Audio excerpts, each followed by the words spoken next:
이용에 관한 의무가 몇 페이지가 나와 있어요? 108페이지. 자, 이 이용에 관한 의무는 계속 출제가 되고 있죠. 30회, 31회, 32회, 33회. 계속 출제가 되고 있어요. 그러니까 이 파트가 출제자들이 좋아한 것 같아요. 그러니까 반드시 공부해야 되는데, 자, 토지 거래 허가를 받은 자는 일정한 경우 외에는 허가 받은 목적대로 이용해야 된다. 자, 아까 거주용 주택용지면 거주용 주택용지로 이용해야 된다. 농업 목적이면 농업 목적으로 이용해야 된다. 그죠? 자, 이거 허가 받은 목적대로 이용하여야 한다. 의무입니다. 의무.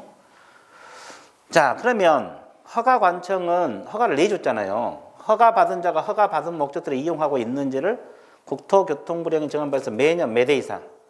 1회 이상 실태조사 들어갑니다. 자, 허가를 내줬잖아요. 그러면 허가관청에서 저분이 허가 받은 목적대로 이용하고 있는지 안 하고 있는지 무슨 조사 들어가? 실태조사 들어갑니다. 그죠? 허가 받은 목적으로 이용해야 되잖아요. 자, 그러면 넘어갈게요. 그럼 허가 받은 목적대로 조사하니까 이용하지 않아. 그럼 어떤 조치가 필요하느냐 이건데, 일단은 이행명령 들어갑니다. 무슨 명령? 그러면 이행명령권자는 누구예요? 시장, 군수, 구청장. 여기 동그라미 쳐놓았어요. 시장, 군수, 구청장은 토지 이용을 이행하지 아니한 자에 대해서 상당한 기간을 정하여 이행하도록 명할 수 있다. 그러면 이 상당한 기간이 몇 개월이냐? 3개월 이내입니다. 이 상당한 기간이 3개월 이내예요. 그러면 3개월 이내니까 2개월 지정해갖고 허가 받은 목적 이용하라. 또는 3개월 지정해갖고 허가 받은 목적으로 이용하라. 1개월 지정해놓고 허가 받은 목적 이용하라. 이행명령 들어가요. 허가 받은 목적 이용해 빨리. 그러고 근데 또 이용했어 안 했어? 안 했어. 왜 안 했어요? 어떻게 된 거 보려고.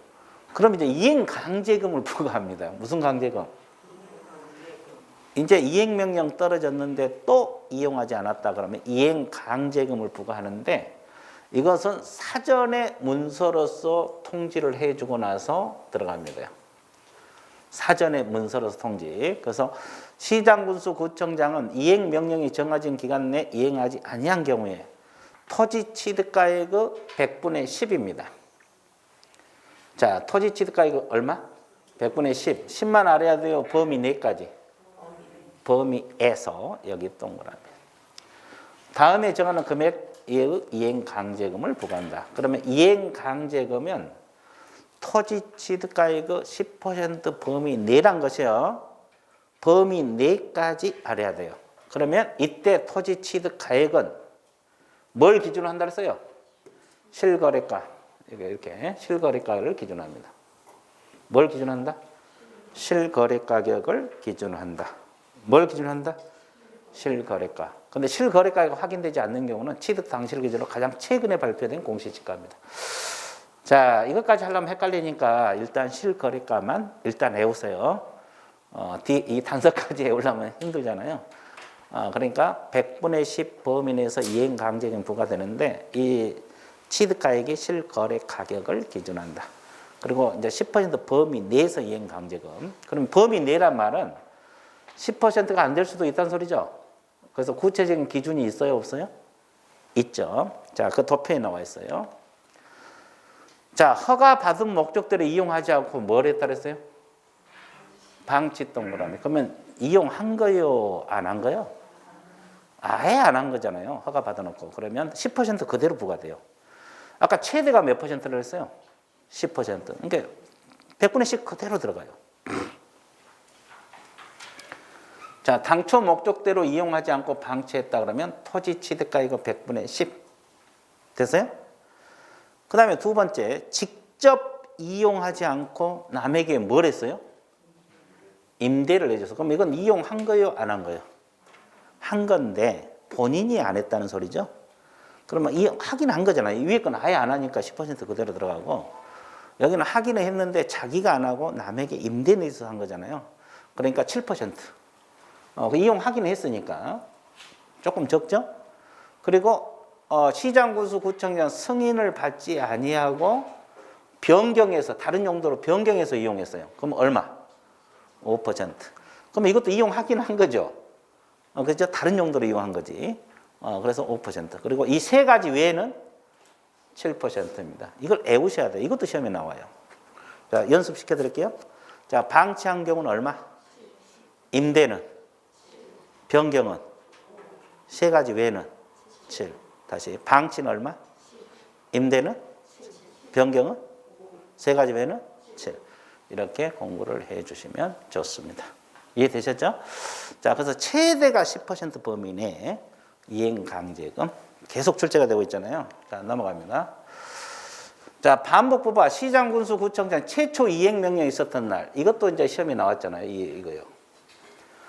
1년에 한 번씩 이행될 때까지 반복해서 이행강제금을 부과징수한다. 그러면 이행될 때까지 1년에 한 번씩 계속 부과한다 이 말이에요. 그럼 1년을 기준으로 할 때 뭘 기준으로 하느냐? 최초 무슨 명령? 이 시점을 묻는 문제가 과거에 출제가 됐어요. 1년에 한 번씩은 다 알고 있어, 공부하면. 안 잊어먹죠? 근데 시점을 흔들었어요. 자, 언제부터 1년을 기준으로 한다? 최초 무슨 명령? 자, 아까 우리가 이행명령 떨어지고 안 하면 이행강제금 부과되잖아요. 그러니까 최초 이행명령이 있었던 날을 기준으로 해서 1년에 몇 번씩? 한 번씩. 이행될 때까지 반복해서 이행강제금을 부과한다. 이것을 여러분들이 알고 있으면 좋습니다. 이해됐죠? 자, 알고 있어야 돼요. 자, 부가 중지 등 그랬죠. 이용 의무 기간이 지난 후에는 아까 거주용 주택 용료는 몇 년이라고 했어요? 2년. 농업 목적은 몇 년이라고 했어요? 그 지난 후에는 이행강제금을 부과할 수 없어요. 의무 이행 기간이 지난 후에는 이행강제금을 부과할 수 없어요. 또한 이행명령을 받은 자가 그 명령을 이미 이행을 했어요? 안 했어요? 했죠. 그러면 새로운 이행강제금 부과를 중지합니다. 그런데 이행하기 전에 이미 부과된 이행강제금 징수해야 돼? 안 해야 돼? 해야 된다. 그렇게 나와 있어요. 자, 이것도 시험에 나왔죠. 첫째 지문. 이용 의무 기간이 지난 후에는 이행강제금을 부과할 수 없다는 거. 그리고 이행명령을 받은 자가 명령을 이미 이행한 경우에는 새로운 이행강제금 부과는 중지하되 이 명령을 이행하기 전에 이미 부과된 이행강제금 징수해야 된다. 자, 이 부과 중지 등이 시험에 여러 번 나왔어요. 알고 있어야 되고. 예, 시험에 여러 번 나왔습니다. 자, 그 다음에 이의제기. 이행강제금에는 이의제기. 부가처분 고지 받은 날부터 며칠 이내 이의제기 해야 된다. 그럼 아까 허가 불허가 처분에 대한 이의신청은 몇 개월? 1개월. 그럼 이행강제금에 대한 이의제기는 30일. 이건 1개월이 아니에요. 30일하고 1개월은 같은 개념이 아니에요. 1개월은 달로 끊는 거고 이건 날로 끊는 거잖아요. 30일인데 30일. 자, 부가처분 고지를 받은 도 30일 내 이의제기 가능하다. 이의신청 가능하다. 근데 아까 허가 불허가 처분에 대한 이의신청은 1개월이고 이행강제금에 대한 이의제기는 30일입니다. 이것도 구별을 잘 알아야 되고. 그 다음에 이행강제금을 납부하지 않아. 그러면 이제 강제징수 들어갑니다요. 국세체납 외 지방세 수익금 징수 영합 법률에서 강제징수 들어간다. 강제징수 들어갑니다. 자, 이런 내용을 알고 있습니다. 돈 안 내면 이제 강제징수 들어가는 거죠. 이해되셨죠? 자, 그래서 이제 이용 의무 시험에 자주 출제가 되고 있고 이행강제금 자주 출제가 되고 있습니다. 반드시 기억하시고 그다음에 선매가 나옵니다. 선매가 뭐예요? 선매. 자, 선매가 뭐냐면 자 보세요. 자, 이 토지가 허가구역에 위치해요. 그러면 토지거래 허가구역에 위치하고 있으면 이걸 사고 팔려면 허가를 받아야 돼? 안 받아야 돼? 받아야죠. 그럼 당사자 아까 누가 신청한다 그랬어요? 공동으로 허가 신청한다 그랬죠? 그럼 허가권자가 누구라 그랬어요? 토지 소재지 관할 시장군수 구청장이라고 했어 안 했어요? 그렇죠? 여기 허가 신청 들어갑니다. 허가 신청 들어가요. 그러면 허가 내달라 이렇게 계약 당사자가 공동으로 허가 신청 들어갔어요. 근데 이제 시장군수 구청장이 보니까 저 토지를 공공기관에서 미리 확보해 놓으면 좋을 것 같아. 공익사업에. 그러니까 이제 선매자를 지정합니다. 이분들이 선매자를 지정해요. 그러면 선매자가 누가 되느냐? 국가랄지 지방자치단체랄지 한국토지주택공사랄지 공공기관 공공단체가 됩니다. 여기를 이분들을 지정해서 매수하게 할 수가 있어요. 그러니까 이 거래 당사자의 우선에서 선매자에게 우선 매수 기회를 주는 것을 선매라래. 저분들에게 우선 매수 기회를 주는 것을 뭐란다? 선매. 그죠? 이제 허가 신청 들어갔을 때 국가기관에서 이 토지를 확보해 놓으면 좋잖아요. 그러니까 저 국가기관 등에 미리 우선 매수 기회를 주는 거 여기 있잖아요. 공공기관, 공공단체 우선하여 그 토지를 매수할 수 있는 제도. 이걸 뭐라고 표현을 해요? 선매. 그럽니다. 자, 그럼 내용 설명하고 밑줄 그어드릴게요. 그러면 이 신청일로부터 몇 개월 이내 선매자를 지정해서 알려주느냐? 1개월입니다. 몇 개월? 1개월 이내. 이 신청일로부터 1개월 이내 선매자를 지정해서 알려줘요. 그럼 이제 선매자가 이제 선매 가격 제시하고 이제 토지 소유자하고 협의를 거쳐야 되거든요. 이건 강제 수용이 아니라 협의해서 매매를 하는 거예요. 그러면 이 통지 받은 날로부터 또 1개월입니다. 또 1개월 이내 선매 협의를 끝내야 돼요. 선매 협의를 완료를 해야 된다고. 그러면 최소한 며칠 이내 선매 협의가 진행이 돼야 돼요? 15일 이내 선매 협의가 진행이 돼요. 그래야 1개월 이내 끝내서 서류 제출을 해줘야 되거든요.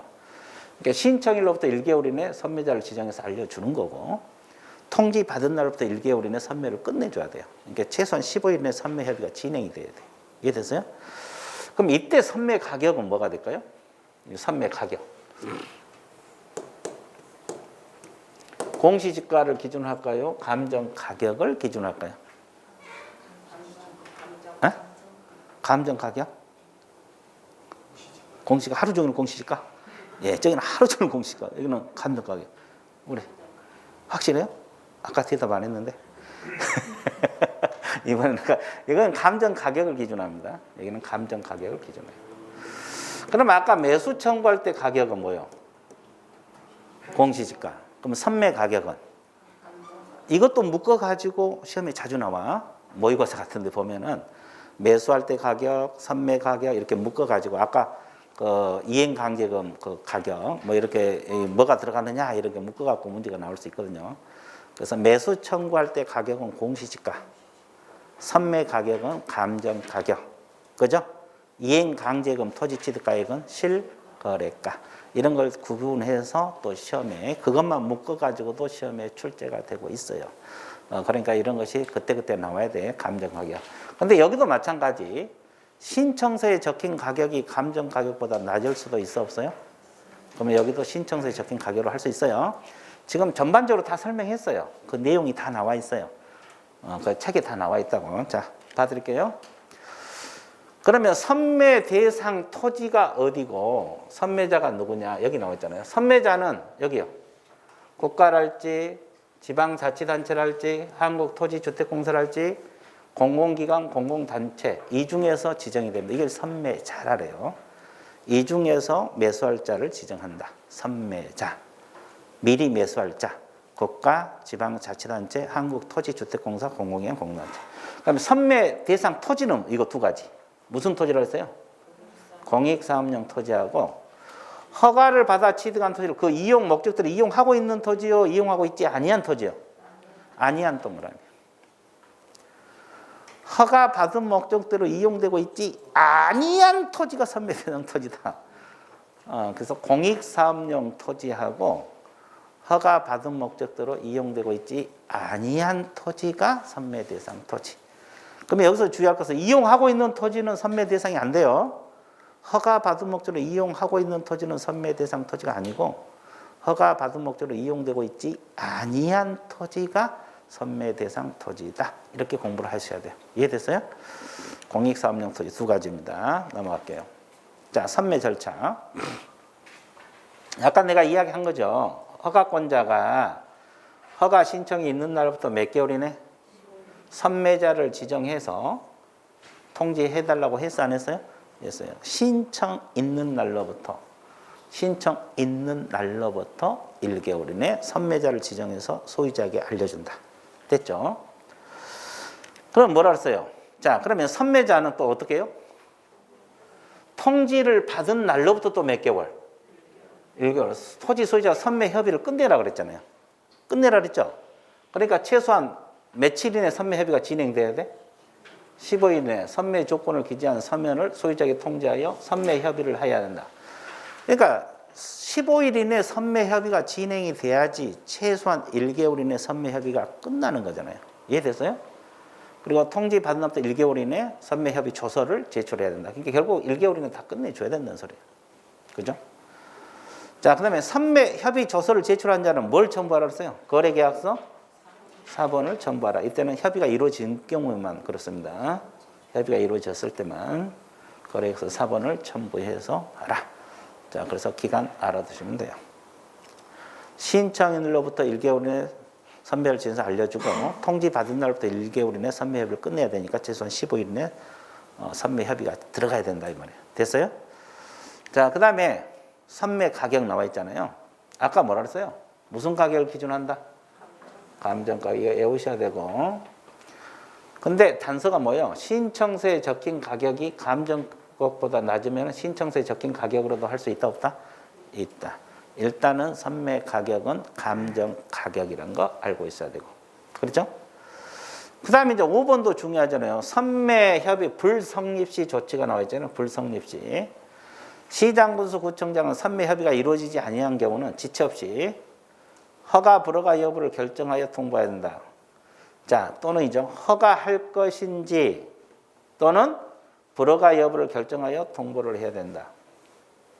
그러면 선매 협의가 안 됐을 때 무조건 불허가한다도 틀리고 무조건 허가한다도 틀려요. 원래대로 가는 거예요. 이제 허가해 줄 수도 있고 안 해줄 수도 있고. 원래 신청이 들어갔는데 선매 협의로 간 거잖아요.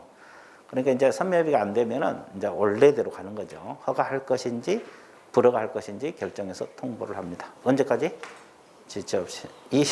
이 지문도 시험에 나와요. 무조건 불허가한다 이 지문은 틀려요. 무조건 허가한다 틀리고 허가 또는 불허가입니다.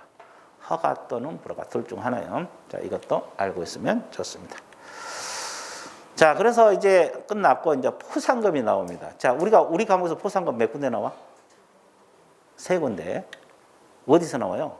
공인중개사법에서 나오고 또 부동산거래 신고. 이 앞뒤에 했어요. 부동산거래 신고 포상금. 기억나요? 예, 그러면 토지거래 허가 포상금이요. 3군데 나와요. 같은 것도 있고 다른 것도 있고 비슷비슷해요. 그러니까 이 3가지를 구별할 줄 알아야 돼. 이게 2가지만 하면 조금 공부가 되는데 3가지 해놓으면 이제 헷갈려요. 공부를 그러니까 많이 할 필요 없어. 적게 해야 돼. 그렇죠? 그 농담이고 농담이에요. 그래서 이제 이게 많이 해놓으면 뭐 같은 것도 있고 다른 것도 있고 이렇게 헷갈리잖아요. 그래서 3가지를 알고 있어야 돼. 공인중개사법에서 나온 포상금 이게 가장 시험에 자주 나오고 부동산거래 신고 포상금 그 다음에 자주 나오고 토지거래 허가 포상금 3군데가 있는데 비슷비슷해요. 같은 것도 있고 다른 것도 있고 그래서 이걸 구별해야 되는데 자 일단 이건 토지거래 허가 포상금이요. 토지거래 허가.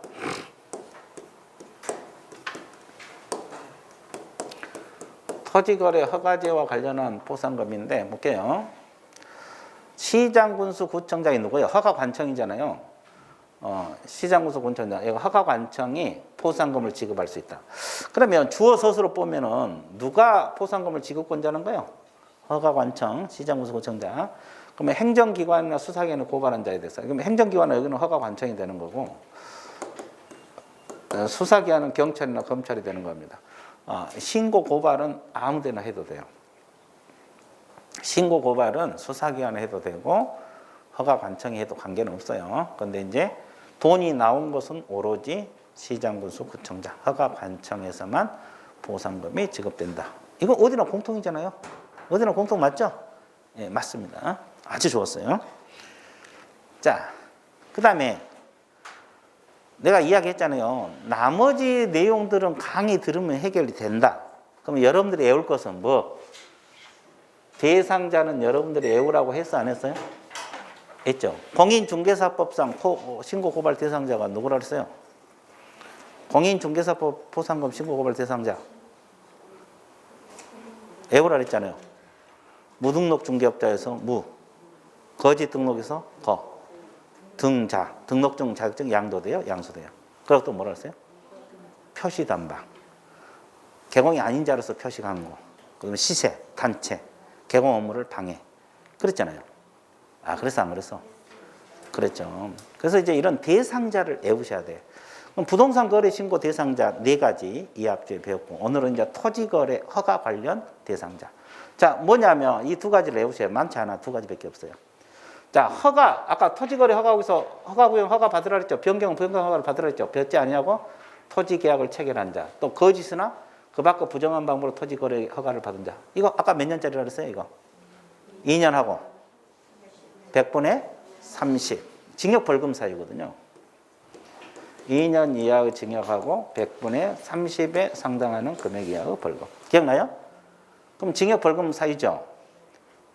자, 그러면 조건이 뭐예요? 일단 허가관청 수사에 적발하기 전, 이것은 어디는 공통. 일단 관청에서 발견하기 전에 신고 들어가야 되고, 2번째 공소제기 또는 무슨 유예? 기소유예. 왜 여기는 공소제기 기소유예가 나와요? 조건이? 징역 벌금이니까. 그럼 징역은 법원에다가 공소제기해서 징역 벌금이 떨어지잖아요. 기소유예. 그러니까 징역 벌금 사유니까 공소제기 기소유예가 나와요. 그죠? 그럼 우리가 이 앞주에 부동산 거래 포상금은 조건이 뭐였어요? 행정기관에서 발견하기 전에 신고 들어가야 되고, 과태료가 부과된 경우에 포상금이 나온다 그랬죠? 아, 그래, 안 그래? 거기는 전부 다 과태료 부과 사유니까. 3천만 원, 100만 원. 이 과태료 부과 사유니까 그렇고, 여기는 징역 벌금 사유니까 공소제기 기소유예가 나옵니다. 그러니까 그냥 외운 게 아니라 생각하면서 외우셔야 돼. 왜 이게 나올까? 징역 벌금 사유니까. 그 다음에 여기 보세요. 또 하나. 허가를 받아 취득한 토지를 허가 받은 목적대로 이용하고 있지? 아니한 자. 아까 허가 받은 목적대로 이용하라 그랬죠? 아니한 자를 신고 고발했을 때 포상금이 나옵니다. 그러면 여기는 제재가 없고 아까 무슨 명령이 있었어요? 이행명령. 이용하라. 이행명령도. 이게 이제 조건이에요. 이건 공통이고. 적발하기 전에 이것은 공통이고. 여기는 안 하면 이행명령 떨어지잖아요. 그래서 이게 조건이 들어가는 거예요. 이게 2가지인데 조건도 다 다르죠? 조건도. 발견하기 전에는 다 똑같고, 여기는 징역 벌금 사유니까 공소제기 기소유예. 여기는 안 하면 이행명령 떨어지니까 이행명령이 조건으로 들어갑니다. 이 조건 생각하면서 공부하세요. 2가지밖에 안 돼요. 토지거래 허가 신고 고발 대상자. 자, 내가 찾아드릴게요. 걱정하지 마세요. 늦게 오니까 항상 고민이요. 110페이지입니다. 110페이지. 찾았어요? 예, 포상금 합니다. 110페이지. 자, 그래서 이 대상자 반드시 기억을 하라. 넘어갈게요. 자, 지급 시기. 신청서가 접수된 날로부터 몇 개월 이내 포상금 지급하라 했어요? 2개월. 그러면 지급 시기는, 자, 종합 정리할게요. 공인중개사법은 몇 개월? 1개월. 그러면 부동산 거래 신고 포상금은 2개월. 토지 거래 허가 포상금도 2개월입니다. 이건 똑같아요. 부동산 거래하고 토지 거래 허가. 신청서가 접수된 날부터 몇 개월? 2개월. 그리고 여기는 포상금이 건당 얼마? 그러면 우리 공인중개사법은 여기도. 그럼 부동산 거래 신고 포상금은 이 앞제 배운 거. 거기도 50만 원? 거기 뭐 얼마를 써요? 부과되는 과태료 100분의 20%. 기억나요? 그죠? 여기는 그럼 또 왜 50만 원 나올까요? 공소제기 기소유예가 나오잖아요. 그래서 50만 원. 그래서 이제 같은 것도 있고 다른 것도 있고 이것이 이제 비교가 돼야 되거든요. 근데 이제 지금은 잘 비교 안 될 수가 있어요. 올해 처음 공부하신 분들은. 근데 시간이 지나면 또 비교가 돼요. 강의 듣다가 보면 또 해결이 돼요. 계속 반복이 들어갈 거니까. 이해됐어요? 이런 게 다 머릿속에 비교가 돼야 되거든요. 그래야지 이제 점수가 나중에 제대로 나와. 그리고 이제 이 점수가 이렇게 오르락 내리락 하면 안 돼요. 여러분들 시험 모의고사 볼 때마다 안정적으로 가야 돼요. 이렇게. 그러니까 어떻게 해야 되냐면 아는 것은 다져가고 모르는 것은 습득하고 이렇게 가야지 안 흔들려 점수가. 어떤 분들은 막 점수가 잘 나올 때는 막 이렇게 나왔다가 못 나올 때는 40점 나왔다가 잘 나올 때는 80점 나왔다 막 이런 경우도 있잖아요. 이것은 안정적인 점수가 아니에요. 그죠? 그러니까 이렇게 좀 어렵게 나오든 쉽게 나오든 이렇게 안정적으로 다져가야 되거든요. 이렇게 가야지. 그러니까 아는 것은 계속 다져가고 내가 10번 이상 봐야 된다 그랬잖아요. 모르는 것은 또 습득하고 이렇게. 그래서 그렇게 가야지 뭐 이렇게 안 흔들리지. 그러죠? 최하 뭐 60점 밑으로 안 떨어진다 할지 이렇게 해서 올라가야지 이게 안정적인 점수가 되는 거예요. 이제 어떤 분은 또 오락 내려가잖아요. 운 좋으면 막 80점 나왔다가 운 나쁘면 40점 나왔다가 이것은 안 돼. 이런 점수는 제대로 된 점수라고 볼 수 없거든요. 그래서 이제 다져가야 돼. 다져서 안정적으로 그러니까 절대 깨지지 않는 점수 이렇게 해야지 나중에 이제 안정적인 점수로 가는 겁니다. 자, 그래서 이제 이 부동산 거래 신고 등에 관한 법률을 끝났어요. 그러면 이제 뭘로 들어갑니까? 중개 실무 파트로 넘어갑니다. 자, 여기서는 몇 문제 정도 나와요? 8문제.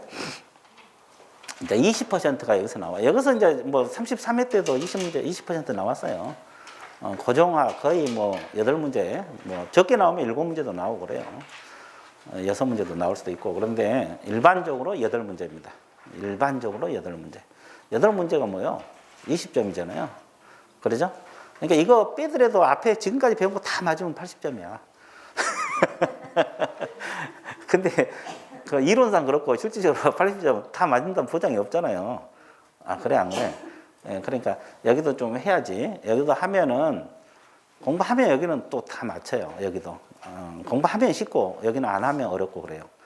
하면 오히려 쉬워요. 꽉 꼬지는 않거든요. 실무 파트는 아는 건 문제 맞히고 모르면 틀리는 거예요. 막 법령처럼 막 아는 것 같기도 하고 모르는 것 같고 이렇게 해서 틀리지는 않고 일단 여기 이 파트는 이제 아는 맞히고 모르면 틀리고 그러니까 여기는 공부해 놓으면 맞출 수 있는 파트예요. 그래서 이제 20점 자 신경 써야 되겠죠. 총론 들어갑니다.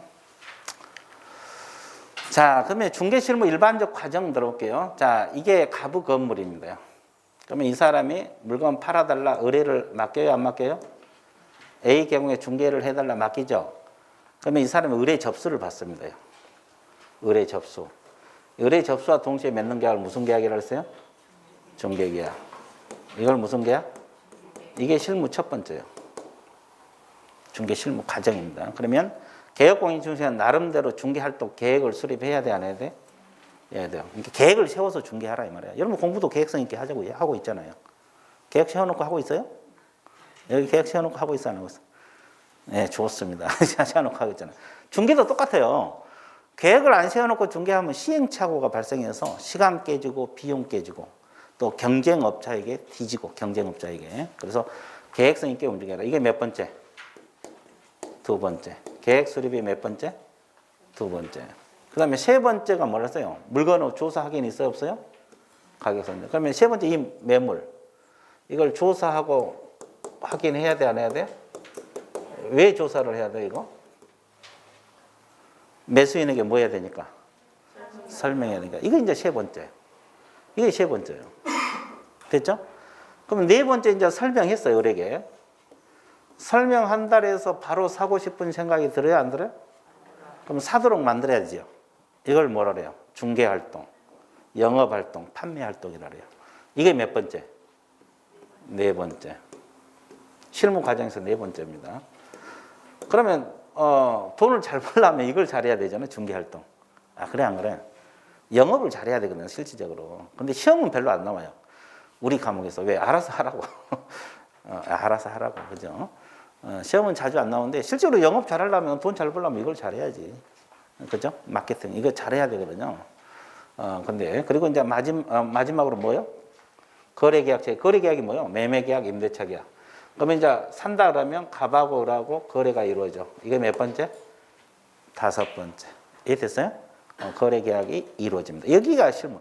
그러면 이제 여기까지가 협의 실무라고 적었어요. 협의. 여기는 지금 과학이잖아요. 협의. 좁은 의미 실무다 이 말이에요. 근데 우리가 보통 실무 그러면 좁은 의미를 말해요. 이 좁은 의미 5번까지가 중개 실무예요. 그러니까 중개계약, 계획 수립, 조사 확인, 중개활동, 거래계약 체결. 우리가 보통 말한 실무는 5번까지를 말한다. 그러면 6번 넓은 의미, 광이 있잖아요. 광이. 넓은 의미 실무는 여기 6번까지 들어가요. 6번까지 들어가는데 이게 뭐요? 물건의 인도인수 계약관계. 이게 뭐요? 중도금, 잔금, 등기 이전 이런 걸 말합니다. 중도금, 잔금, 등기 이전. 이것은 협의 실무는 안 들어가요. 넓은 의미 실무에 들어갑니다. 그럼 보통 우리가 실무 그러면 좁은 의미 여기 5번까지를 말하거든요. 그러면 이것은 우리가 개공이 신경 안 써야 될까요? 신경 써야 될까요? 써야 됩니다. 예, 실무는 아니지만 선량한 관리자의 주의 의무는 있어요. 이걸 줄여서 무슨 주의? 선관주의 의무는 있어요. 그러니까 계약 완전히 끝날 때까지 개공은 신경 써줘야 돼요. 그동안 이거 잔금 넘어갈 때 또 저당 잡혀볼 수도 있잖아요. 그런 것까지 다 신경 써서 이상이 있는가 없는가 해줘야 된다. 이게 실무 과정 흐름 나오면 이렇게 공부를 하시면 돼요. 중개계약, 계획수립, 조사확인, 중개활동, 거래계약 체결. 됐어요? 자, 그러면 이 중개계약부터 하나씩 분석 들어갑니다. 이 중개계약부터 하나씩 분석 들어갈 테니까 봐보세요. 자, 중개계약 의의가 뭐라 그랬어요? 개공이 의뢰인으로부터 의뢰받고 개공이 승낙함으로써 성립하는 계약이다. 그러니까 중개계약은 누구하고 맺는 계약이다? 의뢰인하고 누구? 개공. 이렇게 맺는 계약이 중개계약이다. 앞에서도 법에서도 다 했잖아요. 개념 끝? 개념 끝났어요. 근데 이제 이거 법적 성질을 공부해야 돼, 안 해야 돼? 해야 돼요. 자, 화면 넘길게요. 자, 중개계약. 여기 다시 그려드릴게요. 이 중개계약은 어떤 성격을 가지고 있는 법이냐, 이건데요. 자, 지금 우리는 거래계약 한 게 아니라 무슨 계약을 하고 있어요? 이거 공부하고 있어요. 이건 어떤 성격을 가지고 있느냐? 자, 일단은 낙성계약이면서 불효식 계약입니다. 낙성이란 게 뭐예요? 의사표시, 합치. 그럼 여기서 중개해달라 알았다 그러면 계약 성립하는 거예요. 이걸 무슨 계약? 낙성계약. 낙성계약이에요. 그럼 요식계약이라 그랬어요? 불효식이라 그랬어요? 구두로 하든 서면으로 하든 관계없어요. 우리나라는 중개계약 할 때 거의 구두로 많이 하고 있잖아요. 계약 써도 되고 안 써도 되고. 그러면 여기서 주의할 거 있어요. 우리가 앞에서 법에서 전속중개계약을 맺었잖아요. 전속중개계약을 맺으면 계약서 의무적으로 쓰라고 배운 바 있어 없어요? 있죠? 그럼 전속중개계약은 요식계약으로 봐야 될까? 불효식계약으로 볼까? 이걸 공부를 해야 돼요. 자, 상처. 불효식. 요식.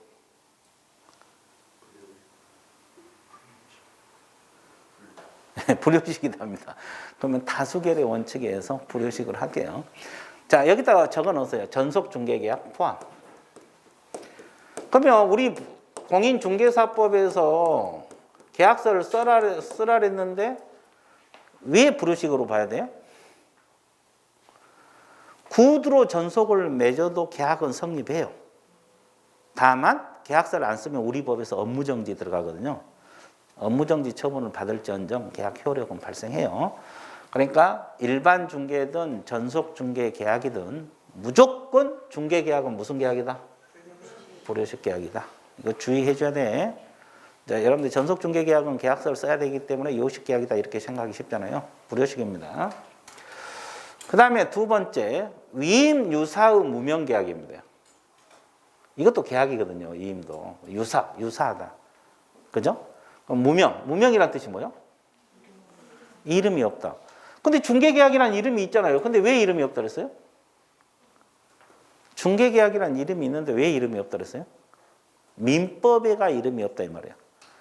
민법 법전에가 없다 이 말이에요. 민법에 보면 매매계약, 교환계약, 임대차, 사용대차, 소비대차, 위임, 임치, 도급, 현상광고, 여행자 계약까지 해서 15가지가 있어요. 그러면 15가지 속에 중개계약이라는 이름이 있다 없다? 없다. 그래도 계약이거든요. 그래서 무명계약.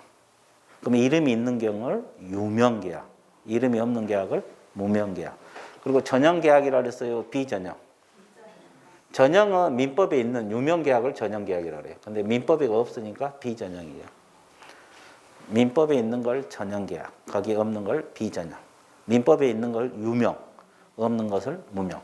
이 중개계약은 민법 법조문에 없어요. 그래서 무명이면서 비전형이다. 됐어요?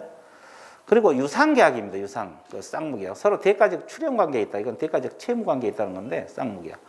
근데 판례에서는 순수한 쌍무가 아니라 조건부 관련 쌍무계약, 편무계약에 가까운 쌍무 이렇게 표현하고 있어요. 쌍무계약은 쌍무계약인데 편무계약에 가까운 쌍무계약이다 이렇게 표현하고, 그 다음 민사중개계약으로 보고 있어요. 중개계약은 상사중개가 아니라 뭐다? 민사중개계약. 자, 상사중개는 둘 중 하나는 상인이거나 둘 다 상이어야 돼요. 그런 행위를 중개하는 걸 상사하고, 그 상행위 외의 행위를 중개한 걸 민사거든요. 근데 우리 부동산 중개는 일반인을 대상으로 이렇게 하잖아요. 상인을 대상으로 한 게 아니라. 그러니까 민사중개고 거기에 관련된 계약이 민사중개 계약이 됩니다. 그리고 일시적 계약이라고 써요, 계속적이라고 써요. 강제적이다, 임의적이다. 순수다, 혼합이다. 혼합. 여러 계약 성질이 혼용됐다. 위임, 이도 계약이거든요. 위임 유사랄지. 이렇게 편무에 가까운 쌍무랄지. 여러 계약이 혼용된 혼합 계약의 성격을 가지고 있다.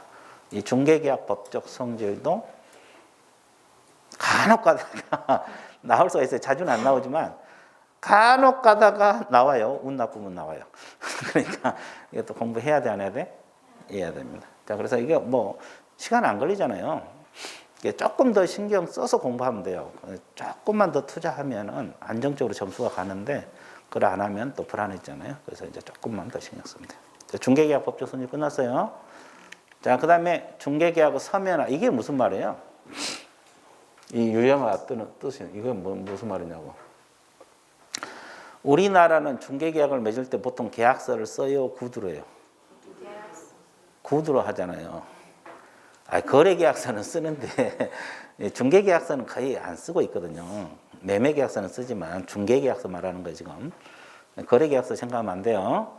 그러면 중개계약서는 거의 안 쓰고 있어요, 일반 중개는. 그러다 보니까 여러 가지 문제점이 발생을 해야 안 해요? 그러면 중개계약서를 썼을 때, 즉 서면화했을 때 어떤 장점이 있느냐 이 말이에요. 그럼 분쟁이 늘어나겠어요, 줄어들겠어요? 왜? 계약서의 내용이 명확하니까. 그래서 분쟁 해결 기능. 그 다음에 유통시장 정비 근대화 투기 예방적 기능이 있어요. 그리고 자주통제 기능. 스스로 통제한다. 계약서를 가지고 의뢰인하고 개공하고 스스로 알아서 통제한다. 그럼 국가에서 간섭이 늘어나겠어요, 줄어들겠어요? 줄어들어요. 자꾸 문제가 생기면 국가에서 개입을 해요. 국가에서 간섭을 하게 되죠. 그러면 조용하면 간섭 안 해. 잘 돌아가니까. 그러죠?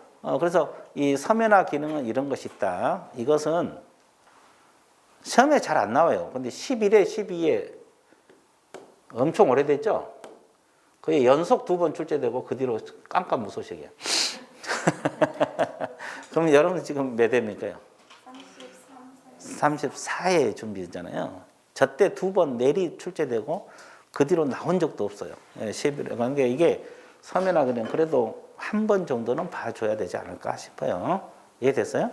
예, 그래서 이제 11회, 12회 나오고 그 뒤로 출제가 안 되고 있지만 그래도 또 뭐 혹시 또 모르니까 넘어갑니다. 자, 그러면 중개계약 종류는 몇 가지가 있다 그랬어요? 자, 내가 한번 이야기한 것 같은데. 세 가지? 뭐 세 가지? 일반 또 전속 또 공동. 그래서 세 가지? 예, 5가지. 5가지가 있어요. 자, 일반 중개계약이 있고, 독점 중개계약 있고, 전속 중개계약 있고, 공동 중개계약 있고, 순가 중개계약이 있어요. 총 몇 가지? 5가지. 근데 우리가 법에서는 2가지를 배웠잖아요. 일반하고 전속.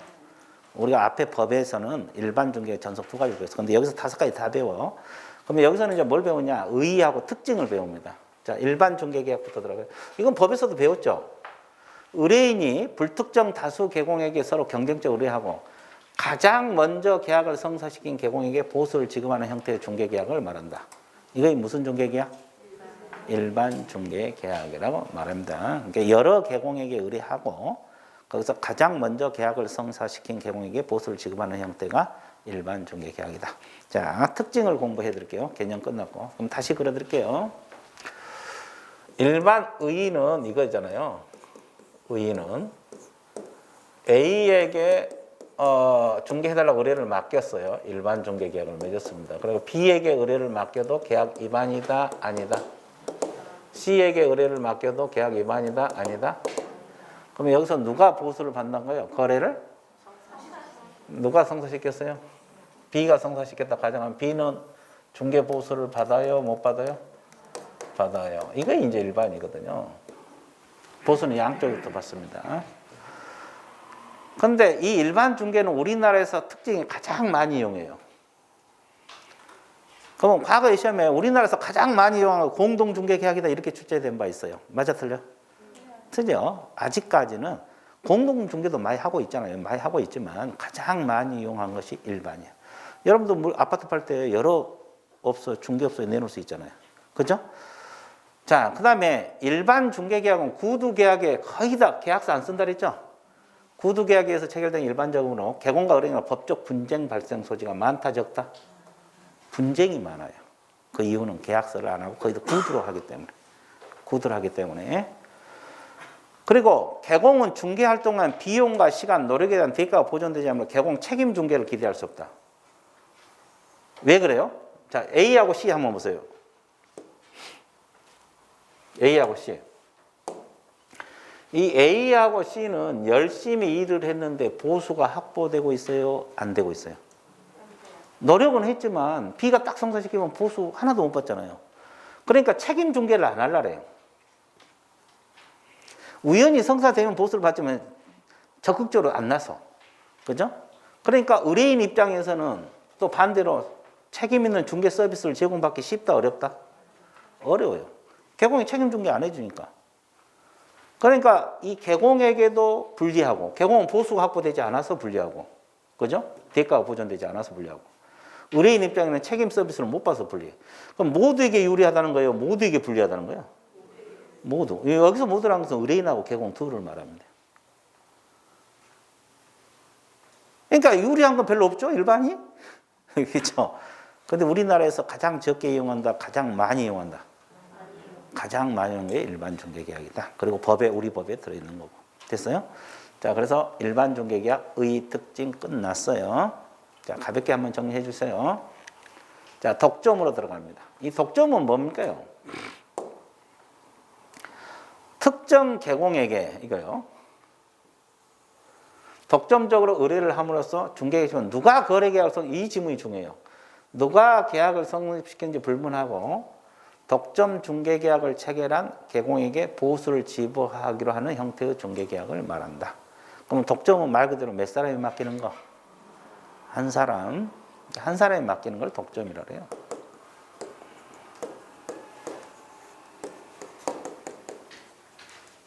이렇게 한 사람이 맡기는 걸 독점이라 그래요. 이해됐어요? 자, 근데 이제 이게 중요합니다. 왜 그런가는 좀 이따 봐드릴게요. 누가 거래를 성립시켰는지 불문하고 보수가 확보된다. 이 독점 개공에게 보수가 확보된 걸 독점 중개 계약이라 그래요. 그러면 이것하고 비슷한 게 뭐예요? 전소. 그럼 독점하고 전소 구별할 줄 알아야 돼, 몰라야 돼? 알아야 돼. 조금 이따 비교해 드릴게요. 일단은 이거 한 사람이 맡긴다는 거 알고 있어야 되고. 자, 특징 보세요. 개공에게 가장 유리하다. 왜 유리할까요? 개공에게? 보수가 확보돼요. 방금 이야기했죠. 누가 거래를 성립시켰는데 보수가 확보된다 그랬죠. 그러니까 독점을 맺어놓고 다른 개공이 계약을 성사시켜도 독점 개공에게는 보수가 확보돼요. 좀 이따 봐드릴게요. 가장 유리하다. 그리고 이 독점은 우리나라에 있는지조차도 모르죠. 어디서 권장하고 있어요? 미국 중개협회에서 권장하고 있다. 미국 공인중개사협회에서 권장하고 있는 형태입니다. 미국에서도 활성화되어 있고 우리나라에서는 이거 있는지도 모르잖아요. 공부한 사람이나 알지. 공부하는 사람이나 알지. 공부하지 않는 사람은 독점 중개 계약이 뭔지도 몰라요. 그죠? 자, 그 다음에 이 장점입니다. 이게 장점. 디귿 장점이라고 적고 여기는 단점이라고 적어 놓으시면 돼요. 자, 이 독점 장점 뭐냐? 개공은 의욕적으로 중개 대상물 조사 확인, 적극적인 광고 활동, 다른 개공과 긴밀한 협조를 통해서 중개업의 기업화를 촉진하는 형태다. 중개업은 뭘 촉진한다? 기업화. 이게 장점이 되는 겁니다. 중개업의 기업화를 촉진하는 형태가 독점, 장점이 되고 단점은 뭐예요? 이건 몇 사람이 맡기는 거예요? 근데 개공이 능력이 없으면 거래가 안 이루어지죠. 그래서 유능한 개공 선정이 곤란해요. 그리고 정보를 독점하게 공개하지 않으면 계약 기간 동안 무슨 낭비? 시간 낭비. 그랬잖아요. 개공이 능력 있는 사람을 선정해내야지 계약이 빨리 이루어지잖아요. 근데 그걸 잘못 선정하기 어렵잖아요. 그 지역에 뭐 살고 있으면 알 수 있지만 그렇지 않으면 어렵잖아요. 유능한 개공 선정이 곤란하고 또 이분이 독점 개공이 정보를 독점하게 공개해주면 시간 낭비가 되고 이게 최대 단점이에요. 이게 장점이고 단점입니다. 됐죠? 자, 그 다음에 전속. 의뢰인이 특정 개공을 1인에게 중개 독점을 하고 이건 독점하고 똑같아요. 여기까지. 그럼 계약 기간 내 거래가 성사되면 보수를 지급하나 의뢰인 스스로 발견한 이게 이 질문이 중요해요. 의뢰인 스스로 발견한 상대방 계약을 성립하는 보수를 지급할 의무가 없다. 보수를 지급할 의무가 없는 형태의 중개계약이 전속입니다. 자, 그러면 독점하고 전속을 비교해 드릴게요. 이게 중요합니다. 이거 비교해 드릴게요. 독점하고 전속 비교해 드릴게요. 이걸 비교할 줄 알아야 돼. 개념을 알아야 돼. 자, 이걸 비교 못하면 안 됩니다. 자, 들어갑니다. 이쪽이 독점이에요. 독점.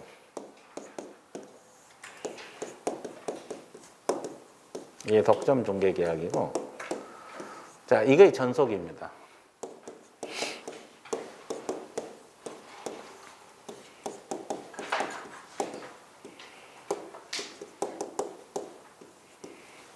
이해됐어요? 그러면 둘 다 몇 사람이 맡기는 거예요? 한 사람. 그럼 독점을 맺었으면 이제 다른 개공에게 의뢰를 하면 되는 거예요? 안 되는 거예요? 안 되죠. 근데 이 사람이 한번 해봤어. 왜 해본 거예요? 어떻게 된 거 보려고. 근데 B가 계약을 성사시켜버려요. 거래 계약을 성사시켜버려요. 그럼 B는 당연히 보수를 받아요? 못 받아요? 받죠. 근데 누가 문제예요? A. 그러면 A가 이 사람이 의뢰인이 계약 위반한 거잖아요. 그럼 이 사람에게 위약금 청구해서 받아낼 수 있느냐, 보수 청구할 수 있느냐 이 말이에요. 있어요. 전액을. 이해됐어요?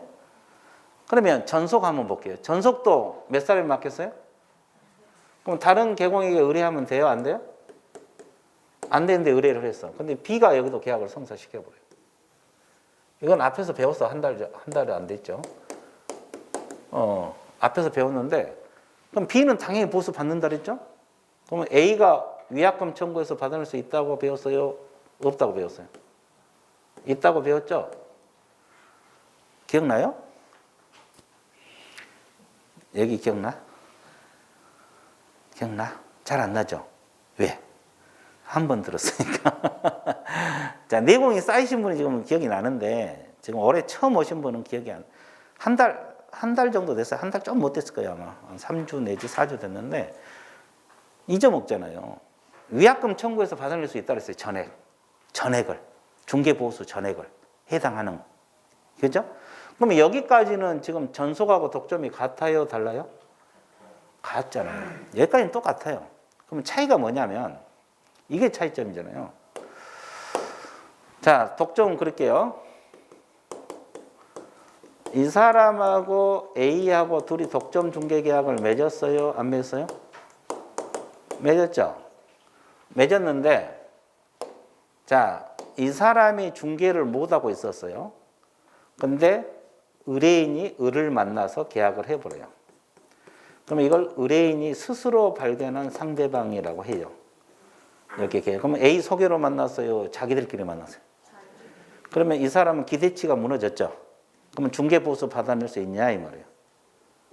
있어요 없어요? 있다 이 말이에요. 얼마를? 전부. 그래서 아까 우리가 의의에서 누가 계약을 성사시킨지 불문하고 보수를 받는다고 아까 그 질문이 중요하다 그랬죠. 그러면 비개공이 계약을 성사시키든 자기들끼리 계약을 하든 이 사람은 무조건 보수가 확보된다 안 된다? 그래서 개공에게 가장 유리하다고 했잖아요. 보수가 확보되기 때문에 전액을 받아낼 수 있어요. 그러면 독점은 결국 뭐만 이루어지면 계약만 이루어지면 누가 했든지 간에 독점 개공에게 보수가 확보된다 안 된다? 된다 이 뜻이거든요. 이해됐어요? 자 그러면 이거 보세요. 여기 전속으로 한번 봐볼게요. 전속. 전속도 마찬가지예요. 둘이 전속 중개 계약을 맺었어요. 이렇게 전속 중개 계약을 맺었는데 여기도 마찬가지로 의뢰인이 을을 스스로 발견했어요. 그래서 둘이 계약을 해버려요. 그러면 이런 경우에는 중개보수 청구해서 받아낼 수 있다고 배웠어요? 없다고 배웠어요? 한 달 전에 배웠어요. 어? 보수는 받아낼 수 없다 그랬죠? 한 푼도 못 받는다 그랬어요. 그럼 뭘 받는다 그랬어요? 비용, 실비. 이것이 중개보수 얼마 범위네? 50% 범위 내.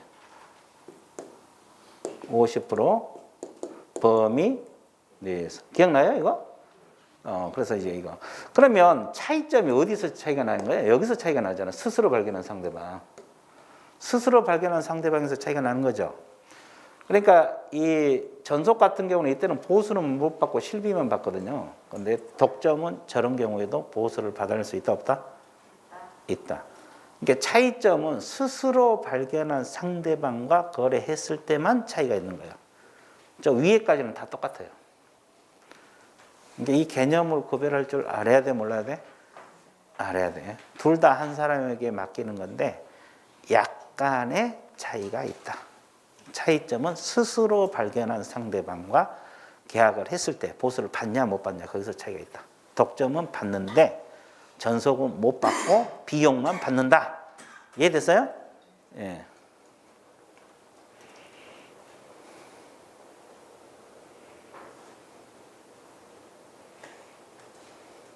그렇죠. 그리고 다른 학원에서는 지금 저 문제풀이 안 해줘요. 저기 기출문제 지금 1시간씩 해주잖아요. 그거 다른 학원은 그런 거 없어. 이게 엄청 돌리는 거예요. 이게 이 남양주는 365일 강의가 돌아가잖아요. 오전이고 오후이고 저녁에는 돌아가요. 그렇죠. 우리 선생만 죽어나는 거지. 그렇죠. 그렇죠. 그래서 여러분들 행복한지 알아야 돼요. 아니 진짜요. 그것도 아무 때나 막 들을 수 있잖아요. 막 자기 시간 내가지고 막 그죠. 막 얼마나 행복해, 그죠? 그래서 참 우리 원장님이 아주 그냥 스타일이 그런 스타일이라 노는 걸 못 봐. 그래서 여러분들은 행복해요. 아니 다른 학원은 이런 데 없어요. 진짜요. 내가 지금 27년째 강의하고 있거든요. 이 과목을. 근데 이런 경우가 극히 드물어요. 그죠? 그래서 이제 우리는 이제 하라면 하라는 대로 해야 되니까. 그렇죠. 자, 그렇습니다. 그러니까 여러분들이 열심히 공부해서 합격하고 나가면 돼요. 자, 여기 정리됐죠? 그럼 다시 봐드릴게요. 이거요. 그러니까 전속하고 독점 차이는 여기서 차이가 있다는 거죠. 의뢰인이 스스로 발견한 상대방을 계약을 성립시키는 게 보수를 지급할 의무가 없다. 없다. 근데 무엇은 지급한다 그랬어요? 전속도? 실비는 지급합니다. 이게 자꾸 흘려나가서 이게 B자가 B자가 되어버렸네. 하여튼 실비는 지급해요. 이해됐어요? 예. 그래서 이제 그렇게 적어 놓으시면 돼요. 그래서 스스로 발견한 상대방과 계약을 했을 때만 차이가 있는 거예요. 됐어요? 독점은 저런 경우도 보수를 받아냅니다. 이게 차이점이다. 이 노란 분필이 차이점이다. 됐어요? 자, 넘길게요. 그럼 전속 특징 한번 볼게요. 전속은 공인중개사법에서 명문 규정을 두고 있다. 이 지문. 공인중개사법에서 명문 규정을 두고 있다. 그럼 공인중개사법에서 명문 규정을 두고 있는 것이 일반하고 뭐가 있어요? 전속. 이해됐습니까? 예. 자, 그 다음에 또 특징이 뭐예요? 이거예요. 의뢰인은 여러 개공에게 의뢰하지 않고 책임 있는 중개 서비스를 제공받을 수 있다 없다? 왜 그래요? 우리가 법에서 배웠지만 전속을 맺으면 정보망이나 일간신문에 정보 공개하라고 했어 안 했어? 기억나죠? 그러니까 적극적으로 법에서 공개하라고 했잖아요. 그러니까 의뢰인들은 어차피 책임 있는 서비스를 제공받는 거예요. 그리고 특정 개공에게 독점과 중개 보수를 보면서 개공은 책임 있는 중개를 기대할 수 있다 없다? 있다. 그죠? 그리고 전속 중개 계약서. 우리가 전속을 맺으면 계약서 의무적으로 써야 돼, 안 써야 돼? 안 쓰면 업무정지니까. 체결함으로써 법적 분쟁을 예방할 수 있다. 분쟁을 예방할 수 있어. 일반은 이게 안 되잖아요. 부드러하기 때문에. 그리고 개공과 의뢰 모두에게 유리한데, 모두에게 유리 동그라미. 개공은 보수가 확보되어서 유리하고 의뢰인은 책임 있는 서비스를 제공받기 때문에 유리하다. 그래서 모두에게 유리한 것이 뭐가 돼요? 전속. 모두에게 불리한 것이 일반. 개공에게 가장 유리한 것이 독점이 되는 겁니다. 그죠? 모두에게 불리한 것이 일반. 모두에게 유리한 것이 전속. 개공에게 가장 유리한 것이 독점 중개 계약이 되는 겁니다. 됐죠? 자, 끝. 넘어갈게요. 자, 공동 중개란 것은 말 그대로 물건 하나를 여러 개공이 협력해서 하는 것을 무슨 중개라 그래? 공동 중개란 말 써요. 자, 그래서 의뢰인이 개업공인중개사 단체, 어차피 시험은 지문으로 뜨니까 이런 단어들. 부동산 거래센터, 기타 2인 이상 개공에게 공동활동의 중개를 의뢰하는 형태의 중개계약을 말한다. 이 공동중개 개념이고 특징은 이거 밑줄 그어놔야 되죠. 조직화 능률화. 중개업의 조직화 능률화를 위해서 가장 이상적이다. 왜 그러냐면 우리가 앞에서 부동산 거래 정보망을 배웠죠. 이 정보망을 이용한 중개 형태는 공동중개 계약이 될 수밖에 없어요. 성질상. 그래서 정보망을 통해서 조직적 능률적으로 중개업을 할 수 있다는 거. 그 다음에 중개 활동에 참여하는 개업공의 중개 기술과 지식, 신뢰성 등이 높은 수준이어야 되고, 그 다음에 시간과 비용을 절약할 수 있다 없다? 있다. 왜? 협력해서 하니까. 여러 개공이 협력해서 하니까 시간과 비용을 절약할 수 있는 거요? 없는 거요? 있어요. 자, 이런 내용을 알아두시면 되고요. 이게 특징이거든요. 조직화 능률화, 시간과 비용을 절약할 수 있다. 이게 가장 대표적인 특징이 돼요. 공동. 자, 그럼 우리나라에서 인정돼요? 공동중개계약?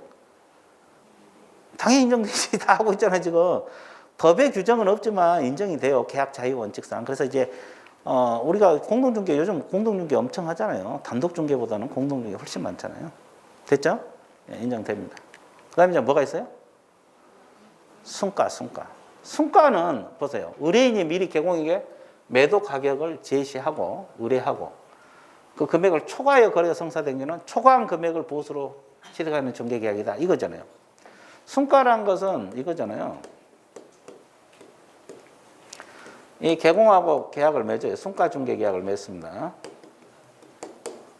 순가 중개 계약을 맺는데, 자, 이 사람이 뭐라 했어요? 나는 이 대금이 지금 시세가 2억이니까, 이 시세가 2억이니까 2억만 받아주세요. 2억만 받아달라. 이 얘기는 안 써져. 2억만 받아달라. 그러면 나머지 알파는 전부 다 뭘로 가져가라? 중개 보수로 가져가라. 이게 순가예요. 그러면 개공이 2억 5천에 팔아주면 보수가 얼마 떨어져? 5천. 3억에 팔으면 1억 떨어져. 그럼 돈 벌기 쉬워, 어려워? 쉽죠. 2억짜리 하나 하고 1억 벌면은 그거 같은 어디가 있어요? 그죠? 이게 순가예요, 순가. 그러니까 개공 능력이 달린 거죠. 그렇죠? 근데 이 알파가 법정 보수를 초과하기 쉬워, 어려워? 쉽죠. 그러면 이 사람이 처벌을 받아요. 그러니까 순가 맺은 것 자체만으로는 처벌받지 않는데 순가 중개 계약을 맺어서 보수가 초과됐으면 금지 행위로 처벌을 받게 돼요. 그죠? 근데 순가 중개 계약도 인정은 됩니다. 근데 보수가 초과되면 금지 행위로 처벌을 받게 돼요. 그래서 순가 중개 계약에서 얼마만 받아달라, 나머지 다 보수로 가져가라, 이런 뜻이에요. 됐죠? 자, 그럼 넘어갈게요. 특징 한번 받을게요. 특징, 중개 보수가 불합리하게 과다해지기 쉽다. 맞죠? 보수가 초과 안 되면 뭐하러 순가 중개 계약 맺겠어요? 개공은 그냥 맺지. 순가 중개 안 맺지. 그래서 보수를 더 받을 자신이 있으니까 맺는 거잖아요. 일단은 이런 거. 이게 단점이 되고, 그 다음에 개공이 자신의 수입 증대를 도모하다 보면 거래의 비능률화, 거래의 그럼 부조리를 처리하기 쉽다, 어렵다? 쉽다. 그리고 개공이 수입 증대리의 정상 시가보다 높게 가격을 지정해서 치드그레인에게 무슨 의뢰? 치드그레인에 피해를 줍니다. 이제 니을이 가장 중요해요. 이게 이제 별표 쳐놓았어요. 이게 니을이 가장 중요한데, 자, 공인중개사법상 법정 중개보수를 뭐해서? 초과해서 수령한 경우는 금지행위로 처벌받는다 했죠? 아, 그래, 안 그래? 근데 중개보수가 법정 한도를 초과하지 않는다면 당연히 위법이라고 할 수 있다, 없다? 없다. 이게 순가 중개계약 맺은 것 자체만으로 처벌받는 게 아니고 맺어가지고 보수가 초과됐을 때만 처벌 대상이 된다. 이렇게 공부를 해주면 좋아요. 이해되셨어요? 네, 아주 좋아요. 이해됐어요? 네, 좋아요. 야간반 이제 다 주간으로 오네. 네, 좋았어요. 자, 그 다음에 또 하나 봐드릴게요. 지금까지는 우리가 이렇게 일반, 독점, 전속, 공동, 순가 이렇게 분류했잖아요. 근데 학자에 따라서는 이렇게 분류하는 방법도 있어요. 학자에 따라서. 이렇게 분류 방법이 시험도 나올 수도 있거든요. 그래서 중개가 독점성 동그라 독점성에 따른 구분 일반하고 전속하고 독점. 뭐가 가장 독점성이 강하겠어요? 독점. 그럼 두 번째가 전속. 가장 약한 것이 일반이 되는 겁니다. 겠죠? 독점성이 있냐 없냐 이렇게 구분하는 방법. 일반, 전속, 독점. 그러면 셋 중에서 가장 독점성이 강한 것이 독점. 가장 약한 일반입니다. 전속은 중간이에요. 그러죠? 자, 그 다음에 중개계약 주체의 수에 따른 분류. 주체의 수 어떤 거라네. 단독하고 공동. 이거 단독 중개는 말 그대로 혼자 하는 거고, 공동 중개는 여러 경우에 협력해서 하는 거죠. 중개행위 주체의 수. 이렇게 따른 구분. 자, 중개보수 지급 형태 몇 보세요. 자, 이렇게 분류하는 방법이 있어요. 보수를 어떻게 지급하느냐? 중개보수 지급 형태에 따른 구분이 정률, 정가가 있어요. 정률은 뭐예요? 일정한 비율, 법정 보수를 초과하지 않는 범위 내에서 0. 몇 %만 받겠다. 그죠? 정가는 100만 원만 받겠다. 법정 보수를 초과하지 않는 범위에서 이렇게 하는 거예요. 정률은 비율, 정가는 가격, 그리고 순가는 말 그대로 얼마만 받아달라. 나머지는 다 보수로 가져가라. 이겁니까요? 이게 보수 지급 형태에 따른 구분, 보수 지급 형태에 따른 부분, 이렇게 구분이 된다. 자, 이렇게 분류하는 학자들도 있더라. 자, 그래서 이 분류 방법에 대해서 이렇게 출제가 될 수도 있고 저렇게 출제가 될 수도 있으니까 알고 있으면 좋아요. 그래서 중개계약 종료 끝났어요. 끝났죠? 그러면 어떻게 해야 돼? 쉬어야 돼. 1시간이 지났거든요. 휴식 갔습니다. 예, 휴식 갔습니다.